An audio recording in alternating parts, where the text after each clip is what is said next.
جب طالوت کو بنی اسرائیل کا سردار مقرر کر دیا گیا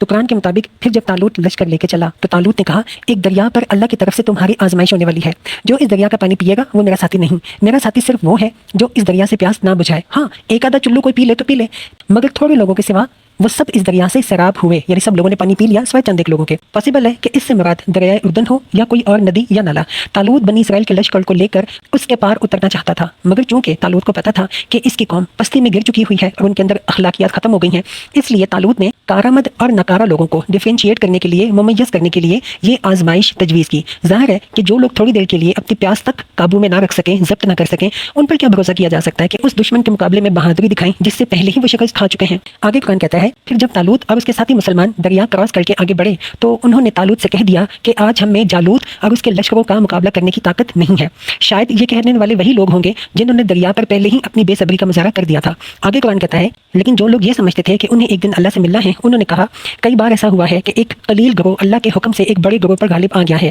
اللہ صبر کرنے والوں کا ساتھی ہے۔ اور جب وہ جالوت اور اس کے لشکروں کے مقابلے پر نکلے تو انہوں نے دعا کی اے ہمارے رب ہم پر صبر کا فیضان کر، ہمارے قدم جما دے اور اس کافر گروہ پر ہمیں فتح نصیب کر۔ فائنلی اللہ کے اذن سے انہوں نے کافروں کو مار بھگایا اور داؤد نے جالوت کو قتل کر دیا، اور اللہ نے اسے سلطنت اور حکمت سے نوازا اور جن جن چیزوں کا چاہا داؤد کو علم دیا۔ داؤد علیہ السلام اس ٹائم ایک کم سن نوجوان تھے۔ اتفاق سے طالوت کے لشکر میں عین اس وقت پہنچے جبکہ فلسطین مشرکین کی فوج کا ایک بہت بھاری پہلوان جالوت یعنی جولیت بنی اسرائیل کی فوج کو دعوت مبارزہ دے رہا تھا، یعنی آؤ میرے ساتھ آ کے جنگ کرو، مقابلہ کرو، اور اسرائیلیوں میں سے کسی کی ہمت نہ پڑتی تھی کہ جالوت کے مقابلے کو نکلے۔ حضرت داؤد علیہ السلام یہ رنگ دیکھ کر جالوت کے مقابلے پر میدان میں جا پہنچے اور جالوت کو قتل کر دیا۔ اس واقعے نے حضرت داؤد علیہ السلام کو تمام بنی اسرائیلیوں کی آنکھوں کا تارا بنا دیا۔ طالوت نے اپنی بیٹی ان سے بیاہ دی اور فائنلی وہی اسرائیل کے لیڈر ہوئے، بادشاہ ہوئے۔ آگے اللہ تعالیٰ کہتے ہیں اگر اس طرح اللہ انسانوں کے ایک گروہ کو دوسرے گروہ کے ذریعے نہ ہٹاتا رہتا تو زمین کا سسٹم بگڑ جاتا، خراب ہو جاتا، لیکن دنیا کے لوگوں پر اللہ کا بڑا فضل ہے کہ وہ اس طرح فساد کو ختم کرنے کا انتظام کرتا رہتا ہے۔ یعنی اللہ تعالیٰ نے زمین کا سسٹم چلانے کے لیے، برقرار رکھنے کے لیے یہ قانون بنا رکھا ہے کہ وہ انسانوں کے ڈیفرنٹ گروپس کو ایک خاص حد تک تو زمین میں غلبہ، طاقت اور اقتدار حاصل کرنے دیتا ہے، مگر جب کوئی گروہ حد سے بڑھنے لگتا ہے تو کسی دوسرے گروہ کے ذریعے وہ اس پچھلے گروہ کا زور توڑ دیتا ہے۔ اگر کہیں ایسا ہوتا کہ ایک قوم اور ایک پارٹی ہی کا اقتدار اور اتھارٹی زمین میں فراور اور ہمیشہ قائم رہتی اور اس کی قہرمانی لازوال ہوتی تو یقیناً خدا کی زمین پر بہت فساد برپا ہو جاتا، فساد عظیم برپا ہو جاتا۔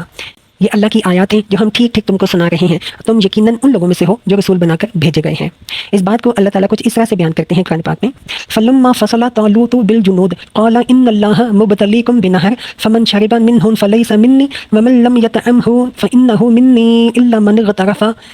مَنِ اغْتَرَفَ غُرْفَةً بِيَدِهِ فَشَرِبُوا مِنْهُ إِلَّا قَلِيلًا مِنْهُمْ فَلَمَّا جَاوَزَهُ هُوَ وَالَّذِينَ آمَنُوا مَعَهُ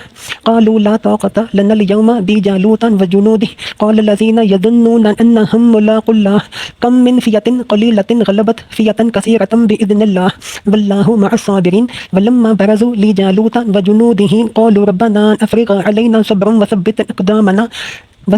أقدامنا وانصرنا على القوم الكافرين فهزموهم بإذن الله وقتل داود جالوت وآتاه الله الملك والحكمة وعلمه مما يشاء ولولا دفع الله الناس بعضهم ببعض لفسدت الأرض ولكن الله ذو فضل على العالمين تلك آيات الله نتلوها عليك بالحق وإنك لمن المرسلين۔